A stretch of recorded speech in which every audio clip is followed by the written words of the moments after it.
அஸ்ஸலாமு அலைக்கும் வரஹ்மத்துல்லாஹி வபரகாத்துஹு.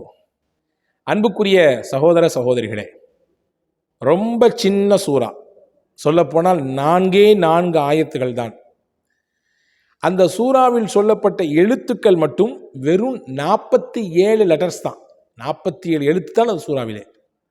ஆனால் அந்த 4 வசனங்கள் 47 எழுத்துக்களை கொண்ட அந்த சூறா எவ்வளவு பெரிய பொக்கிஷம் தெரியுமா? நம்மிலே பலருக்கு அது மனப்பாடம். சொல்லப்போனால் இரவில் தட்டி எழுப்பி அதை ஓதுங்க, அந்த சூறா ஓதுங்க சொன்னாலும் கூட தூக்கத்திலே கண்ணை மூடிக்கிட்டே அந்த சூறா ஓதுவோம். அந்த அளவுக்கு மனப்பாடம். ஆனால் அந்த சூறாவின் பலன், நன்மை என்ன என்பதை நம்மிலே எத்தனை நபர்கள் தெரிந்திருக்கிறோம்? அந்த சூறா தான் நமக்கு சொர்க்கத்தை பெற்றுத்தரப்போகிறது. அந்த சூறாவின் பேரருளையும் அதனுடைய மகத்தான அந்த பாக்கியங்களையும் நாம் உள்வாங்கிக் கொள்வோமேயானால் இனிமே அதை உணர்வுபூர்வமாக ஓதுவோம். அதை நம்முடைய நாவிலிருந்து வெளிப்படுத்துகிற பொழுது நிச்சயமாக அந்த ஈடுபாடு நமக்கு கிடைக்கும். பெருமானார் ஸல்லல்லாஹு அலைஹி வஸல்லமை ஆச்சரியப்படுத்திய சூறா. வாருங்கள், நெகிழ்ச்சியான ஒரு நிகழ்ச்சியோடு அந்த சூறாவினுடைய பலனையும் அது கிடைக்கக்கூடிய அதனால் கிடைக்கக்கூடிய நற்பாகியங்களையும் தெரிந்து கொள்வோம். நபிகள் நாயகம் ஸல்லல்லாஹு அலைஹி வஸல்லம் மதீனாவிலிருந்து கிளம்பி தபூக் என்ற இடத்துக்கு போயிருக்காங்க. யுத்தம் நடக்க போகிறது. மதீனா டு தபூக்குங்கிறது சற்றேறக்குறைய 780 கிலோமீட்டர் தூரம். அவ்வளோ தூரம் அங்கே போருக்காண்டி போயிருக்காங்க. என்னைக்கு மாதிரி அன்னைக்கும் காலையில் சூரியன் உதிச்சிருக்கு. ஆனால் பெருமானார் ஸல்லல்லாஹு அலைஹி வஸல்லம் சூரியனையே அப்படியே வச்சக்கண் வாங்காமல் பார்த்துட்டு இருக்கிறாங்க. அன்னைக்கு சூரியனுடைய கதிர்கள், ஒளி, பிரகாசம் ரொம்ப அற்புதமாக இருக்குது. அதை பார்த்துக்கிட்டே இருக்கிறாங்க. கொஞ்சம் நேரத்தில் ஜிப்ரீல் அலைஹிஸ்ஸலாம் வர்றாங்க. தபரானியில் இந்த ஹதீஸ் இருக்கிறது. வந்தவங்க ஜிப்ரீல் அலைஹிஸ்ஸலாம் கேட்டாங்க, என்ன நபியே, எல்லா நாளைக்கும் உதிக்கிற மாதிரி தானே இன்றைக்கும் சூரியன் உதிச்சிருக்கு, இதை இவ்வளவு ஆச்சரியத்தோடு பார்த்துட்ருக்கீங்களே, என்ன காரியம்னு கேட்டாங்க. இப்போ ஸல்லல்லாஹு அலைஹி வஸல்லம் சொன்னாங்க, இன்னைக்கு கொஞ்சம் வித்தியாசமாக இருக்குது, பேரொளி ரொம்ப அழகாக இருக்குது, அந்த சூரியனுடைய அந்த கதிர்கள் கண்ணை பறிக்கவே இல்லை, ரொம்ப அழகாக இருக்குது பார்க்குறதுக்கு, என்ன ஏதோ புதுமையான ஆச்சரியமான நிகழ்ச்சி நடந்திருக்கிற மாதிரி எனக்கு மனசு உள்ளத்தில் சொல்லுது அப்படின்னு சொன்ன உடனே ஜிப்ரீல் அலைஹிஸ்ஸலாம் சொன்னாங்க, ஆமாம் உண்மைதான், நீங்கள் சொல்கிறது உண்மைதான். உங்கள் தோழர் முஆவியத் இப்னு முஆவியா அல் முஸனி ரலியல்லாஹு அன்ஹு அவர்கள் மதீனாவிலே இறந்து போய்விட்டார். அவருடைய இறப்பு செய்தியை கேட்டுவிட்டு வானத்திலிருந்து மலக்குகள் அப்படியே சாறை சாறையாக வந்து பூமியில் இறங்கியிருக்கிறாங்க. அவங்க இறங்குனதனுடைய வெளிப்பாடு தான் பேரொளியாக இருக்குது. ஏன்னா மலக்குமார்கள் என்பவர்கள் ஒளியினால் படைக்கப்பட்டவர்கள். நம்ம எல்லாம் வந்து மண். ஆனால் மலக்குகள் எல்லாம் ஒளியினால் படைக்கப்பட்டவர்கள். அந்த ஒளியினால் படைக்கப்பட்ட மலக்குகள் பூமிக்கு வந்ததினாலே சூரியனுடைய ஒளியும் பிரகாசமாக இருக்குது அப்படின்னாங்க.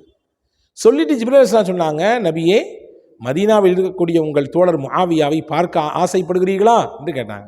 ரசூலுல்லாஹ் ஆமாம் ஆசைப்படுறேன்னாங்க. உடனே முஹம்மது ஸல்லல்லாஹு அலைஹி வஸல்லம் அவர்களுக்கு ஜிப்ரீல் அலைஹிஸ்ஸலாம் அங்கே மதீனாவில் இறந்து இருக்கக்கூடிய முஆவியத் இப்னு முஆவியா லைஸி ரலியல்லாஹு அன்ஹுடைய அந்த ஜனாசாவை, அந்த தீதாரை பூமியை சுருக்கி காண்பிக்கிறார்கள். இதுவெல்லாம் சாத்தியம். நபிகளின் வரலாற்றில் எக்கச்சக்கமான நிகழ்ச்சிகள் இப்படியெல்லாம் நடந்திருக்கிறது. அல்லாஹ் முஅஜிஸா என்ற அடிப்படையிலே பெருமானார் ஸல்லல்லாஹு அலைஹி வஸல்லமுக்கு பல விஷயத்தை வெளிப்படுத்தி காட்டியிருக்கிறார். அதெல்லாம் நம்ப வேண்டும், ஏற்றுக்கொள்ள வேண்டும். அதுதான் மூமினுடைய முக்கியமான நம்பிக்கையில் கட்டுப்பட்டது. ஜிப்ரீல் அலைஹிஸ்ஸலாம் அப்படியே பூமியை சுருக்கி காண்பிக்கிறார்கள். 780 கிலோமீட்டருக்கு அப்பால் இருக்குது மதீனா. முஆவியா ரலியல்லாஹு பார்க்குறாங்க, முகமெல்லாம் அப்படி பிரகாசமாக இருக்குது.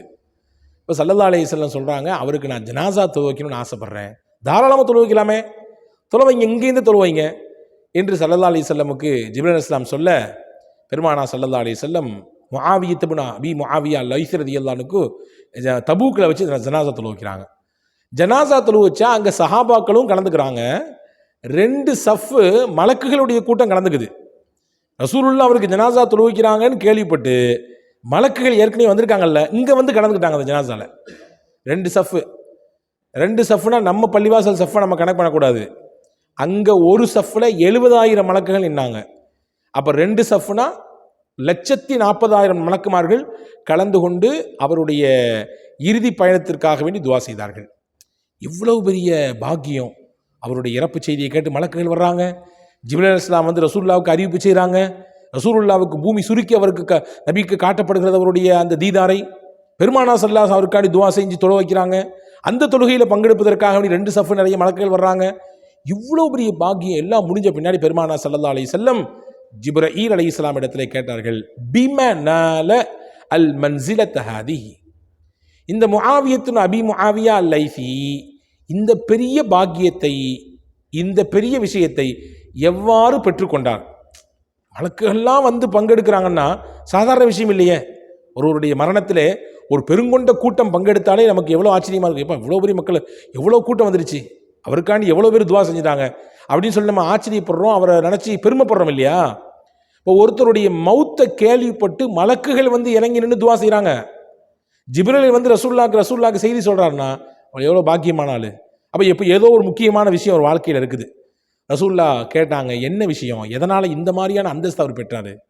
அப்போ தான் ஜிப்ரீல் அலைஹிஸ்ஸலாம் சொன்னாங்க, நம்ம எல்லாத்துக்கும் பாடம் இது, பிஹுப்பி குல் ஹுவல்லாஹு அஹத், குல் ஹுவல்லாஹு அஹத் என்று துவங்கக்கூடிய அந்த சூறாவை அவர் ரொம்ப லவ் பண்ணார், ரொம்ப பிரியப்பட்டார் அந்த சூறாவை.